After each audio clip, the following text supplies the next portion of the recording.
আসসালামু আলাইকুম। ধরেন আপনার এলাকায় এই মুহূর্তে আপনার পাশ দিয়ে বয়ে চলা নদীতে একটা লাশ ভেসে উঠলো। তখন আপনি তৎক্ষণাৎ পুলিশকে খবর দিলেন যে এই লাশটাকে উদ্ধার করার জন্য, যে এই লাশটা এসে উদ্ধার করে পোস্টমর্টেম করে যে আইনগত প্রক্রিয়া আছে সেগুলো মেনটেন করার জন্য। পুলিশ আসলেন, পুলিশ এসে সেই লাশটা আপনার বাসা থেকে ফর এক্সাম্পল 50 কিলোমিটার দূরে আপনার সদর হসপিটালে নিয়ে গেলেন। সেখানে পোস্টমর্টেম করা, সেখানে হচ্ছে ডোমকে রাজি করানো, তারপর হচ্ছে জানাজা, দাফন কাফন, এই প্রত্যেকটা কার্যক্রম পুলিশ নিজে উপস্থিত থেকে করলেন বা করেন। এটাই, পুলিশ ছাড়া এই কার্যক্রমগুলো কেউ করে না। অথবা কেউ হারিয়ে গেলেন, অথবা কেউ আত্মহত্যা করলেন, এই যে কার্যক্রমগুলোকে আমরা পুলিশকে দিয়েই হচ্ছে আমরা করতে হয়। এখন কয়েকটা প্রশ্ন এখানে। আপনার বাসা থেকে বা নদীর পাড় থেকে লাশটা জেলা সদরে নিয়ে যাওয়ার জন্য যে খরচটা হয়েছে, অ্যাম্বুলেন্স ম্যানেজ করা, ডোম ম্যানেজ করা, হসপিটালের যে খরচ, এই খরচটা আসলে কে দেয়? এই খরচটা দেয় হচ্ছে সেখানে নিয়োজিত যিনি দায়িত্বপ্রাপ্ত এসআই, কনস্টেবল বা যিনি যান, পুলিশের যে সদস্য যান, তাকেই কিন্তু এই খরচটা বহন করতে হয়। যেই 10-15 হাজার টাকা খরচ হয়, তাকে এই খরচটা বহন করতে হয়।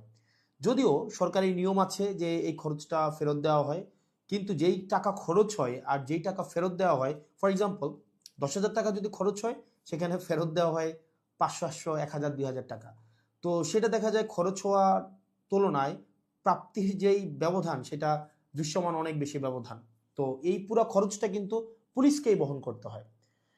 দ্বিতীয়ত হচ্ছে, আপনি যদি আপনার এলাকার থানাগুলাতে যান, থানাগুলাতে গিয়ে যদি দেখেন যে আপনার এলাকার এসআই, কনস্টেবল বা আপনার যারা সেবা দিয়ে থাকেন যে পুলিশগুলা কোন ধরনের পরিবেশে থাকেন, আপনি বিশ্বাস করেন, যদি আপনি ওই পরিবেশটা দেখেন, আমরা ইউনিভার্সিটিতে যেভাবে গণরুমে ছিলাম, এক রুমে গাদাগাদি করে অনেকজন, ফ্লোরিং করা, শুধুমাত্র তোষকটা থাকতো, উপরে ফ্যান নাই, যথাযথ পয় নিষ্কাশন ব্যবস্থা নাই, তারপরে হচ্ছে ভেন্টিলেশন সিস্টেম নাই, একটা মানবীয় জীবন বলতে যেটা বোঝায়, আপনার থানাগুলোতে পুলিশরা সেই ধরনের পরিবেশে থাকে। এখন একটা পুলিশ আপনার ডিউটি করে এসে রাতে যদি এই ধরনের একটা পরিবেশে ঘুমায়, আমরা কি তার কাছ থেকে প্রত্যাশিত সেবা আমরা কিভাবে এক্সপেক্ট করব? মানে এটা এটা একটা মানবীয় জীবন থানাগুলাতে আসলে পুলিশের জন্য ব্যবস্থা করা হয়েছে। এত বছরেও পুলিশ এই সেবাগুলোতে, এই মৌল মানবিক পুলিশের যেই বেসিক যে সেবাগুলা, সেগুলো এখনো পর্যন্ত কিন্তু সংস্কার করা হয়নি। তৃতীয়ত, সবচেয়ে গুরুত্বপূর্ণ এবং তৃতীয়ত যেই অসুবিধাটি আমি থানাতে দেখলাম এই কয়েক মাসে, সেটা হচ্ছে আপনার থানা থেকে একটা অপরাধ কার্যক্রম সংগঠিত হয়, ফর এক্সাম্পল 15 কিলোমিটার, 20 কিলোমিটার দূরে। একদিনে অনেকগুলো অপরাধ কার্যক্রম সংগঠিত একটা থানায় হতে পারে। পারিবারিক কলহ, মাদকের সমস্যা, ছিনতাই, ডাকাতি, চুরি, একাধিক সমস্যা সেখানে ঘটতে পারে। এখন প্রশ্ন হচ্ছে, একটা থানায় যদি আমার 16-17টা ইউনিয়ন, 20টা ইউনিয়ন, কোনো কোনো জায়গায় তারও বেশি ইউনিয়ন, প্রত্যেকটা জায়গায় যদি কোনো ধরনের অপরাধ কার্যক্রম সংঘটিত হয়, ধরি 10টা জায়গায় সংঘটিত হইলো বা 5টা জায়গায় সংঘটিত হইলো, আমার এই 5টা জায়গায় কিন্তু তাৎক্ষণিক রেসপন্স করতে হয়। এখন তাৎক্ষণিক যদি আমরা রেসপন্স করতে চাই, সেই জায়গাগুলোতে পৌঁছাইতে অবশ্যই অবশ্যই আমাদের গাড়ির প্রয়োজন। মানে গাড়ি ছাড়া পায়ে হেঁটে তো নিশ্চয়ই এই ধরনের কার্যক্রমগুলোতে কখনোই পুলিশ তড়িৎ কোনো সিদ্ধান্ত বা তড়িৎ কোনো অ্যাকশন নিতে পারে না। কিন্তু আপনি যে থানাগুলো যান, দেখবেন কোনো থানায় 10টা গাড়ির প্রয়োজন, 6টা গাড়ির প্রয়োজন, সেখানে থানাকে দেওয়া হয়েছে একটা গাড়ি, 2টা গাড়ি। এখন পুলিশ তার বাসায় বসে থাকে না। আপনি কল দিলেন যে এখানে ঝামেলা হয়েছে, মানুষ মারা গিয়েছে, চুরি হয়েছে, খুন হয়েছে, পুলিশ কিন্তু আসতে হয়। তাহলে পুলিশ কিভাবে আসে? পুলিশ দেখা যায় এটা ভ্যান ভাড়া করে, একটা অটো ভাড়া করে, অথবা দেখা যায় একটা লেগুনা ভাড়া করে, সেইটা করে কিন্তু তাকে যেতে হয়। ওই যে ভাড়ার টাকাটা, এই ভাড়ার টাকাটাও কিন্তু পুলিশের পকেট থেকে দিতে হয়। দ্বিতীয়ত, এই যে ভাড়া করে যাওয়া আসা, তার যে এই সময় নষ্ট হয়, সেক্ষেত্রে ক্ষেত্রে দেখা যায় যারা অপরাধ সংঘটিত করে, তারা কিন্তু ইতিমধ্যেই সে জায়গা থেকে চলে যায় এবং আমরা সেবা বঞ্চিত হই। সেজন্য আপনি যদি পুলিশকে যুগোপযোগী করতে চান, পুলিশকে যদি আপনি হচ্ছে তার সেবা তাৎক্ষণিক জনগণের কাছে পৌঁছাইতে চান, অবশ্যই অবশ্যই তার ট্রান্সপোর্টেশন ব্যবস্থাটা অবশ্যই অবশ্যই যথাযথভাবে করতে হবে। আপনি পুলিশকে ট্রান্সপোর্টেশনের গাড়ি দিবেন না। গাড়ি বলতে এখানে একটা পুলিশকে একটা গাড়ি, এটা বোঝানো হয় নাই। একটা কাভার্ড ভ্যান দেন, একটা 10টা পুলিশ একসাথে মুভ করতে পারে। তারপর হচ্ছে একটা একটা থানায় যদি আপনি 5টা 6টা গাড়ি দেন, তাহলে সেক্ষেত্রে কিন্তু ওই এলাকার অপরাধ কার্যক্রম অবশ্যই অবশ্যই দৃশ্যমান কমে আসবে, কারণ পুলিশ ইমিডিয়েট রেসপন্স করতে পারবে। কারণ পুলিশ যদি ইমিডিয়েট রেসপন্স করতে না পারে, অপরাধ সংঘটিত হয়ে যাওয়ার পরে যদি রেসপন্স করতে হয়, সেক্ষেত্রে দেখা যায় দিন শেষে অপরাধী কিন্তু পালিয়ে যায়। সেজন্য পুলিশের দক্ষতা, পুলিশের সেবা যদি আপনি জনগণের দ্বারগোড়া পৌঁছাতে চান, অবশ্যই অবশ্যই আপনার ট্রান্সপোর্টেশনের ব্যবস্থা উন্নতি করতে হবে। এখন আমাদের বর্তমান বিদ্যমান যে পুলিশ ব্যবস্থা রয়েছে, এই পুলিশ ব্যবস্থার থানাগুলোতে, আমি থানাগুলোর কথা বলবো, থানাগুলোতে তাদের অ্যাকোমোডেশন সমস্যা, তাদের বাসা, তাদের থাকার জায়গা নাই ঠিকঠাকভাবে, গণরুমের মতো তাদেরকে থাকতে হয়, এবং তাদেরকে যে বেতন দেওয়া হয়, এই বেতন দিয়ে যে একটা স্বাভাবিক জীবনযাপন করবে, সেটা কোনোভাবেই সম্ভব না। দ্বিতীয়ত হচ্ছে, আপনি তাকে ট্রান্সপোর্টেশনের ব্যবস্থা করছেন না যথাযথভাবে। আপনি তাকে হচ্ছে দেখা যাচ্ছে যে আপনি তাকে ঢাল তরোয়ার ছাড়া, ট্রান্সপোর্টেশন ছাড়া আপনি অপরাধী ধরতে পাঠাচ্ছেন, টহল দিতে পাঠাচ্ছেন।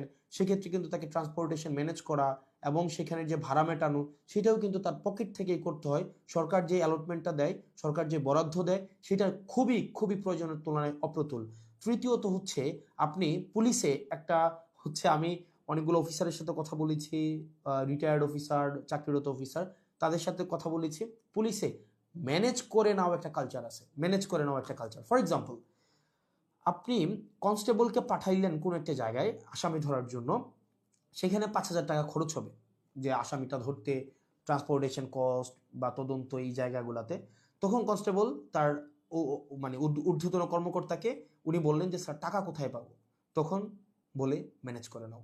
এখন ম্যানেজ করে নেওয়া অর্থ, সেটা নিশ্চয়ই আমরা বুঝেছি ম্যানেজ করে নেওয়া বলতে কি বোঝাচ্ছে। এবং আরও শঙ্কার বিষয়, সেটা হচ্ছে পুলিশের অনেক বড় বড় প্রোগ্রাম হয়। এই প্রোগ্রামে অনেক ক্ষেত্রে, সব ক্ষেত্রে না, কিছু কিছু প্রোগ্রাম আগে হতো, এখন বর্তমানে আছে কিনা এটা আপনারা জানাবেন। আগে এরকম নাকি হতো, মানে পুলিশের অনেকেই জানিয়েছে এরকম নাকি হতো, একটা বড় প্রোগ্রাম হবে, এই প্রোগ্রামে দেখা যায় ঊর্ধ্বতন কর্মকর্তারা অধীনস্থ কর্মকর্তাদের হচ্ছে ভাগ করে দিত, যে খাবারের দায়িত্বটা তোমার, ডেকোরেশনের দায়িত্বটা তোমার, লাইটিং এর দায়িত্বটা তোমার। তো এখন টাকা আসবে কোন জায়গা থেকে? ম্যানেজ করে নাও। তো দেখা যায় অধস্তন কর্মকর্তারা সেটাকে ম্যানেজ করে নিতেন। তো নিশ্চয়ই ম্যানেজ করাটা সরকারের দায়িত্ব, ম্যানেজ করা তো অবশ্যই কোনো কর্মকর্তা কর্মচারীর দায়িত্ব না। কিন্তু দেখা যায় অধিকাংশ ক্ষেত্রেই সরকার যে বাজেট বরাদ্দ দেয় পুলিশকে, এবং যেই পরিমাণ পুলিশের প্রয়োজনীয়তাটা, যে পরিমাণ আমরা দেখলাম ল অ্যান্ড অর্ডার রিস্টোর করার ক্ষেত্রে, সামাজিক শৃঙ্খলা বজায় রাখার ক্ষেত্রে, শুধু শুধু যে গুম খুন, এগুলো হচ্ছে নিরসনের ক্ষেত্রে পুলিশের অবদান বা পুলিশের কার্যক্রম, বিষয়টা এমন না। স্বাভাবিক শান্তি শৃঙ্খলা, নিরাপত্তা, জীবনমালের নিরাপত্তা নিশ্চিত করার ক্ষেত্রে কিন্তু পুলিশের স্বাভাবিক অনেক ধরনের কার্যক্রম হয়। আপনার পরীক্ষা ডিউটি থেকে শুরু করে অনেক ধরনের কার্যক্রম হয়, এবং পুলিশের কে আরো বিভিন্ন কাজে ব্যবহার করা হয়। যেমন এটা খুবই খুবই, আমি পার্সোনালি এই জিনিসটাকে আমি সবার সামনেই বলছি, এই জিনিসটাকে আমি আমি পার্সোনালি এই জিনিসটাকে কখনোই ওয়েলকাম করব না। অপ্রয়োজনীয় প্রোটোকল দেওয়া, যে যদি এলাকায় এমপি যায়, পুলিশকে দেখা যায় প্রোটোকল দিতে, মানে অপ্রয়োজনীয়। দেখা যায় ওসিকে আমরা অতীতও দেখেছি, ওসি সবসময় হচ্ছে আপনার এমপির সাথে সাথে থাকতে হয়। একটা থাকেই থানায় একটা গাড়ি। এখন একটা গাড়ি নিয়ে যদি আপনার ওসি বা অন্য কর্মকর্তারা আপনার এমপির সাথে সারাদিন ব্যাপী থাকতে হয়, যেখানে যায় সেখানে যেতে হয়, তাহলে ওসিও কিন্তু তার স্বাভাবিক থানা কার্যক্রম করতে পারে না, সাধারণ মানুষ সেবা বঞ্চিত হয়। একই সাথে সাথে যে একটা গাড়ির, এই গাড়িটাও কিন্তু অপচয় হয়। সেজন্য, এবং আপনারা জেনে থাকবেন যে এমপির সাথে পুলিশ সবসময় থাকে, কিন্তু এটা কিন্তু কোনো নিয়মে নাই, কোনো প্রোটোকলে নাই। এমপির সাথে পুলিশ থাকবে, এটার কোনো প্রোটোকল নাই, কোনো প্রোটোকলেই নাই। এটা হচ্ছে আগে রাজনৈতিক যে কালচার ছিল, রাজনৈতিক কালচারে পুলিশ এমপির একটু নজরে পড়ার জন্য, বা একটু স্বাভাবিকভাবে এই কার্যক্রমগুলো, পুলিশকে রাজনীতিকীকরণ হওয়ার কারণে পুলিশ যে স্বপ্রণোদিত হয়ে সব ক্ষেত্রে করেছে, বিষয়টা এমন না, পুলিশকে করতে বাধ্য করা হয়েছে ক্ষেত্র বিশেষে। তো সেজন্য আমরা যদি পুলিশের সেবাটাকে জনগণের দোরগোড়ায় পৌঁছাতে চাই, আমরা যদি চাই জনগণ যথাযথভাবে পুলিশের সেবাটা পাক, তাহলে কিন্তু অবশ্যই আপনি পুলিশের, বিশেষ করে থানা পর্যায়ের, থানা পুলিশের, কারণ সবচেয়ে বেশি কিন্তু থানায় পুলিশকে স্বাভাবিক সাধারণ মানুষ যায়। আপনি থানার পুলিশের অবশ্যই অবশ্যই আপনি তার আবাসন ব্যবস্থা নিশ্চিত করতে হবে, যথাযথভাবে তার বিশ্রামের পরিবেশ আপনি নিশ্চিত করতে হবে, নিরাপদ পানির ব্যবস্থা নিশ্চিত করতে হবে, খাবারের ব্যবস্থা নিশ্চিত করতে হবে, এবং তার ডিউটির এখানে একটা প্রোটোকল আপনার নিশ্চিত করতে হবে। আপনি 24/7 একটা মানুষ কখনোই, একটা স্বাভাবিক মানুষ স্বাভাবিকভাবে কখনোই ডিউটি করতে পারে না। 2 নম্বর বিষয় হচ্ছে ট্রান্সপোর্টেশনের ব্যবস্থাটাকে আপনি নিশ্চিত করতে হবে। একটা থানায় একটা গাড়ি দিয়ে একটা থানা কখনোই চলতে পারে না, দুইটা গাড়ি দিয়ে একটা থানা কখনোই চলতে পারে না। আপনি পুলিশের উপর চাপিয়ে দিবেন যে ম্যানেজ করে নাও, ম্যানেজ করে নাও। পুলিশ যখন ম্যানেজ করতে যাবে, তখনই কিন্তু জনগণ পুলিশের হচ্ছে একটা সাংঘর্ষিক অবস্থা তৈরি হয়।